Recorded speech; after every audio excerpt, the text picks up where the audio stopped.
YouTube channel reaction makers में। ये है पारस और मैं हूँ ट्विंकल। आज हम आपको बताने वाले हैं भानगढ़ के किले के बारे में, जो कि इंडिया में है। और वो भानगढ़ का किला भूतिया माना जाता है। वहाँ पे दिन ढलने के बाद किसी को जाना बिल्कुल मना है, और सूरज उगने से पहले भी किसी को जाना बिल्कुल मना है। और कई लोगों ने ऐसा दावा किया है कि यहाँ पे भूतों का साया है और अजीबोगरीब चीजें होती है। वहाँ पर जाते ही ऐसा कुछ महसूस होता है कि यहाँ हमारे सिवा कोई और भी है, और ऐसी कई सारी चीजें हुई है जो लोगों ने दावा किया है। तो ये भानगढ़ का किला कई बार न्यूज़पेपर में और न्यूज में भी आया हुआ है, अपने ऐसे ही कुछ नए रहस्य के साथ लेके हुए। तो ये पहले से ही रहस्यमय है। तो आगे देखते हैं इस वीडियो में क्या है। तब तक बने रहिए हमारे साथ, एंड तक जरूर वीडियो देखिएगा। लेकिन उससे पहले अगर आपने हमारे चैनल को सब्सक्राइब नहीं किया है तो जल्दी से जल्दी सब्सक्राइब कर दीजिए और बेल आइकन को प्रेस करें और उसमें ऑल का बटन दबा दीजिए, ताकि हमारी ऐसी अच्छी अच्छी वीडियो आपको पहले देखने को मिले। और हमारी इंस्टाग्राम में भी आप हमें फॉलो कर दीजिए। So let's start the video. भूत प्रेत की कहानियां पढ़ने और सुनने में तो बहुत रोमांचक लगती है, लेकिन ज़रा सोचिए, अगर ऐसे ही कुछ वास्तव में आपके साथ घटित होने लगे तो क्या आप उसे रोमांचित कहेंगे या डर के मारे थर-थर कांपने लगेंगे? किसी परलौकिक शक्ति या प्रेत आत्मा का आसपास होने का एहसास भी शरीर में एक अजब सी सिरहन पैदा कर देता है। तो ऐसे में जाहिर सी बात है, जब आपका सामना ऐसे किसी ताकत से हो जाएगा तो आपका रोमांचक वहीं दम तोड़ देगा। वैसे तो कहने को बहुत सी ऐसी जगहें हैं जहां यह माना जाता है कि आत्माओं का वास है। कोई वीरान और अकेला घर हो या एक लंबे समय से खाली पड़ी इमारत। इसके अलावा वह स्थान जहां किसी दुर्घटना की वजह से भी किसी की जान गई हो, उसे भी हम योग्य नहीं मानते हैं कि हम वहां जाएं, क्योंकि जिन लोगों की जान दुर्घटना में जाती है उनकी आत्मा को मुक्ति नहीं मिलती और वे भटकते रहते हैं। कहने को तो बहुत सी जगहें हॉन्टेड या भूता कहा जा सकता है, जहां प्रमाणिक तौर पर कहा जा सकता है कि उस स्थान में कुछ न कुछ गड़बड़ तो ज़रूर है। और वह स्थान है राजस्थान स्थित भानगढ़ किला। यह वह स्थान है जिसे पुरातत्व वैज्ञानिकों ने सामान्य नहीं माना है। तभी तो राज्य सरकार द्वारा भानगढ़ किले के चारों तरफ व बाहर चेतावनी के तौर पर एक बोर्ड लगा हुआ है, जिसमें साफ साफ लिखा है कि सूर्य उदय होने से पहले और सूर्यास्त के बाद कोई भी इस किले में नहीं रुकेगा और नहीं आएगा। तो आखिर भानगढ़ में ऐसा क्या है जो आम जन को वहां रात के समय जाने से रोकता है?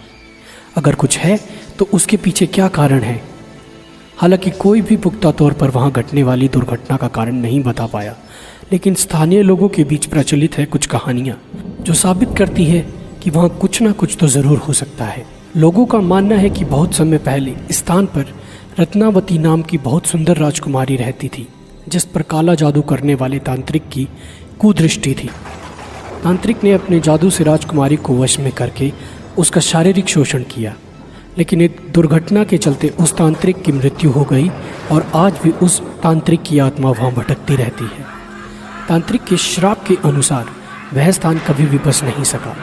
वहाँ रहने वाले लोगों की मृत्यु हो जाती है, लेकिन उनकी आत्मा को मुक्ति नहीं मिलती है। प्रचलित कहानी के अनुसार सिंधु देवड़ा महल के पास स्थित पहाड़ पर तांत्रिक क्रियाएं करता था। वह रानी रत्नावती के रूप पर आसक्त था।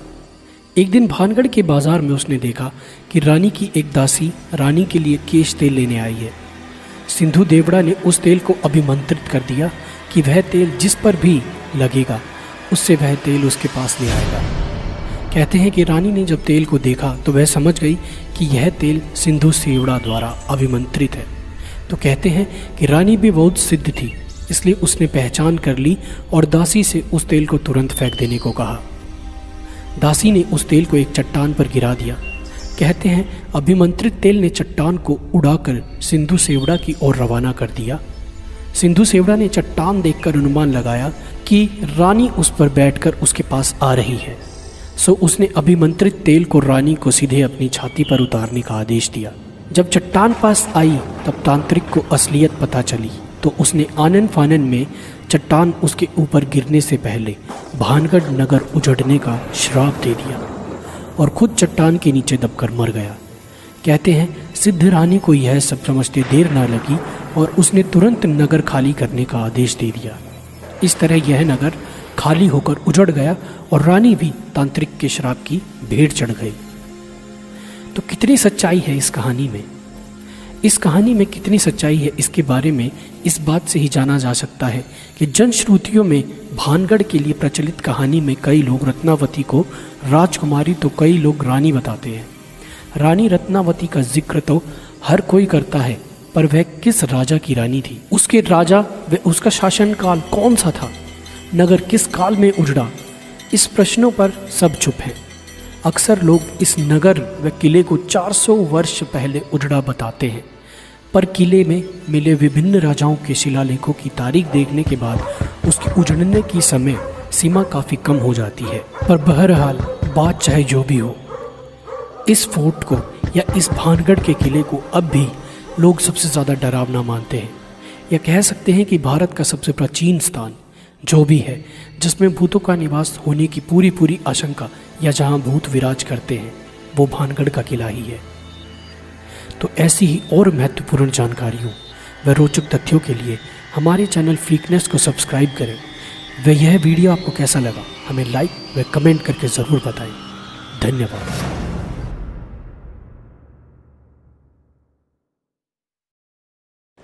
आपने देखा तांत्रिक ने किस तरह से रानी को, राजकुमारी को या रानी का वो तो पता नहीं है, कोई रानी बोलता है कोई राजकुमारी बोलता है, उसने तेल के ऊपर ऐसा कुछ किया कि जो लगाएगा वो सीधा उसके पास चला आएगा। लेकिन राजकुमारी भी इतनी शातिर थी, उसके पास भी ऐसी शक्ति थी कि वो तेल को पहचान गई और उसने सिर्फ फिर चट्टान पे तेल गिरा दिया और चट्टान सीधी वहां पे चली गई और तांत्रिक ने श्राप दे दिया और वो भानगढ़ किला इंसान सा रह गया।